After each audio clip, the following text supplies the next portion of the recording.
America's Second Industrial Revolution, 1870 to 1914. The story of America's Industrial Revolution is an epic tale full of heroes and heroines, villains and vagabonds, accomplishments and failures, sweated toil and elegant mechanisms, grand visions and unintended consequences. So, how did the United States evolve from a group of 18th century agricultural colonies clustered along the eastern seaboard into the world's greatest industrial power? Why did this nation become the seedbed of so many important 19th century inventions and the birthplace of the assembly line mass production in early 20th century?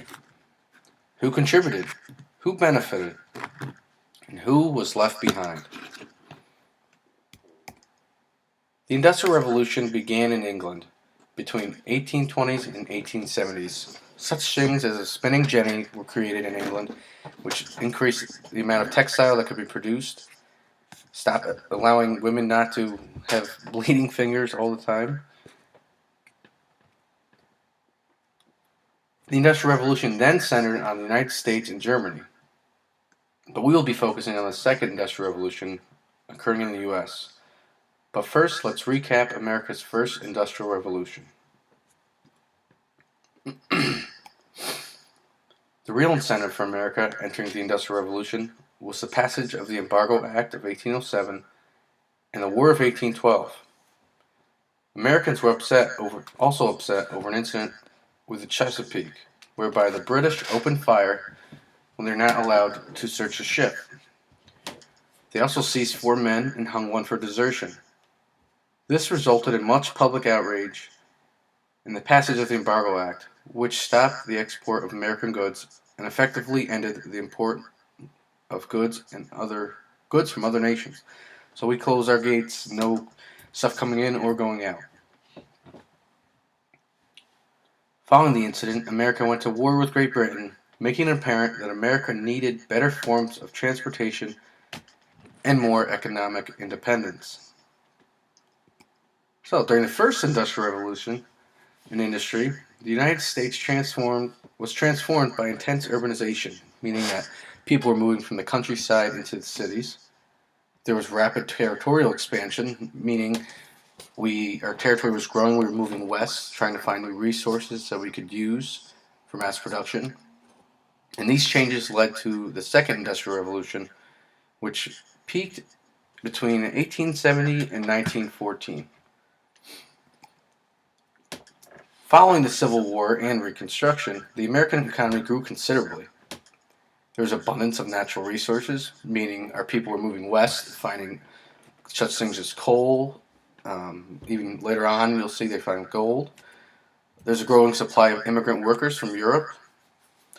There was a movement of free African Americans, north and west, and an expanding market for manufactured goods and the availability of capital for investment. So there's more money available to invest in companies that you thought would do well. So for the first time, goods from the American interior could be shipped directly to the Atlantic and vice versa. We are being able to ship products great distances transformed the nature of the economic activity in the United States.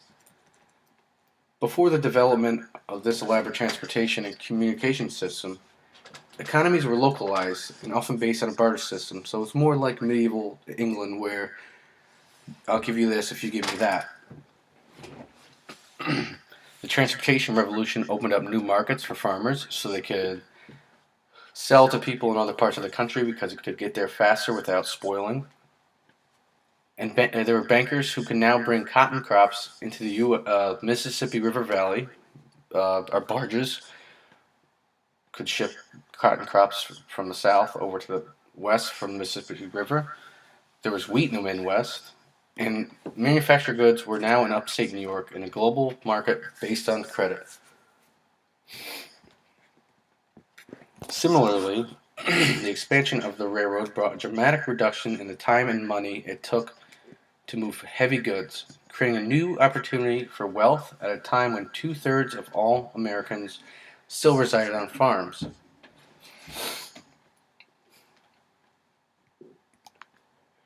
The federal government actively participated in this growth by promoting industrial and agricultural development.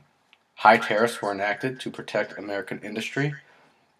Land was granted to railroad companies, so there's new lands that we found, and we're expanding on to kind of make it so we can go from the eastern part of the country to the west and vice versa. An army was employed to forcibly remove Indians from western land by desired farmers and companies. So this is a time in America when Indians were being pushed from their lands and were given things for that land, but this didn't make them happy, which we'll see later on. The rapid growth of factory production, mining, and railroad construction all boosted the new industrial economy and stood in stark contrast to the previous small farm and artisan workshop economy of the pre-Civil War era between 1913 and 1920. This resulted in a rapid growth of factory production, mining, railroad construction. It boosted the new industrial economy. It's basically the opposite of pre-Civil War. Pre-Civil War, we were a country of farmers. After the Civil War and Reconstruction, we moved from farming. We still had farming, but we moved from farming into a country full of industry where we pump things out in mass production, which you'll see in the assembly line later on. So between 1913 and 1920,